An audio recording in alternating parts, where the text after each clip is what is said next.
Well, it's difficult for me to say without hearing the preponderance of evidence placed against him. Clearly, if he is found to be guilty of using performance-enhancing drugs, then it should be commiserated with Ryan Braun, whether it be 65 games or in this case 100 games because they consider him a two-time offender because he lied or whatever the case would be. I'm not going to sit here and act like I'd have a problem with that. You use performance-enhancing drugs, they catch you. Their suspensions is 50 games to 100 games. I think Ryan Braun should have gotten 100 games. Timing is everything to me. Because what I want, particularly in the case of Ryan Braun, and I will be the first to admit that I draw a clear distinction between Ryan Braun and Alex Rodriguez. Do I believe Alex Rodriguez used performance-enhancing drugs? I believe most of those dudes have. So that's just not my belief based on, the culture that we're living in and the things that we've seen and the fact that he's already admitted using it. But the fact that Ryan Braun was allowed to sit up there and stick out his chest and act like he was the, paragon of virtue, and then to be the weasel and a wuss that he was, and gives us a little statement and walks away, doesn't get interviewed or interrogated by the press, leaving his teammates hanging, and then on top of it all, leave them behind to answer questions because he didn't have the courage to answer them. That is just as weak as it comes. A-Rod's in the minor leagues. There's been a camera in front of his face. A-Rod has been the subject of this investigation for quite a long time. So the level of scrutiny, I think, is different. But that doesn't mean he deserves less games. It just means that the level of vitriol should be different for him than it should be for Ryan. But with that being said, I am vehemently opposed to a lifetime ban.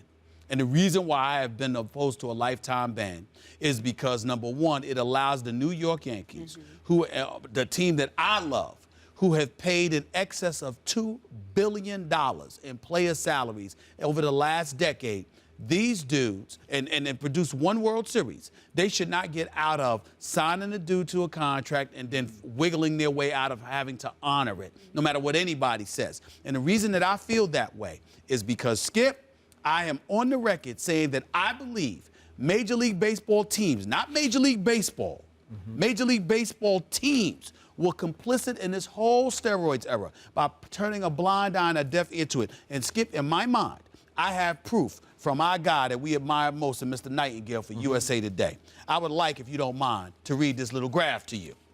He's talking about Nelson Cruz. Listen to this graph. The what-ifs are many. If Cruz is suspended, will he appeal it, enabling the Rangers to carry on with a legitimate shot to make the postseason, or will he surrender, harming the Rangers' playoff hopes but protecting his free agency for prospective employers?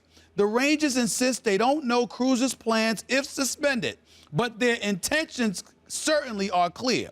If Cruz goes down without a fight and accepts his penalty, why would they want a guy back who quit on the organization? So in other words, Mr. Nightingale, as respected a baseball mind as there is in this country, basically said that if Nelson Cruz is suspended, the Rangers would want him to appeal it just to fight it, to delay the suspension so they can go for the pennant. But if he were to just accept the penalty, okay, well then ultimately what that is doing is it's stripping you, it's ripping you away from the team, and you will be perceived as having quit on the team. That's what he said in that graph that I just read to you. With that reality in mind, is there any doubt that this whole steroids era, like I told you from day one, has Major League Baseball teams written all over it? And that is why I say when we talk about A-Rod's penalty, it should not be a lifetime ban. That's my position.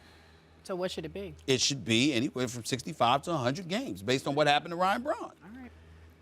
I believe that MLB will go for the throat of a lifetime ban. I believe they expect it to be arbitrated down to the rest of this season and all of next year.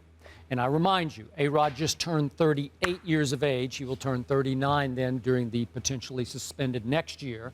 And we would go all the way into close to his 40-year-old year for him to come back if he chose to play. Some speculate that he would just say goodbye. That would be it, because he would have missed so much baseball that the prospect of coming back at almost 40, even for that kind of money, that he just wouldn't risk the humiliation of it. Now how that would play out contractually, could they settle it? Could they? I don't know. That's way over my head. But let's get back to Ryan Braun. And you say, well, what he did and what A-Rod did should be about the same in punishment. As you pointed out to start with, I don't know about the obstruction of justice evidence that they have on him. Right. If, in fact, he tried to witness tamper or buy off, I have no idea what he did. But by all accounts, they have something on him. If they can pin that something, if they can prove that in the baseball court, well, then this could be a lifetime ban. So I don't know that either. We're just speculating.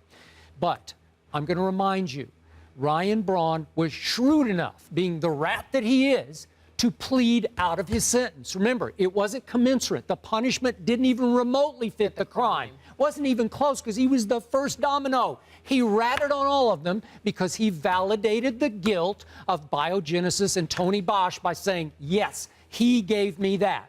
And baseball needed one rat to say, yes, he's guilty. He gave me drugs, because then all the other dominoes can fall. If they all tried to fight this, and A-Rod's people have told you from the start, what? We're going to tooth and nail fight this, right? Yes. So they're a going, lifetime ban. Well, they're going to fight all of it, I would think, as much as they can fight. They may try to fight it, but I was told a lifetime ban is what they absolutely would fight, not necessarily a suspension. Ryan Braun surrendered immediately.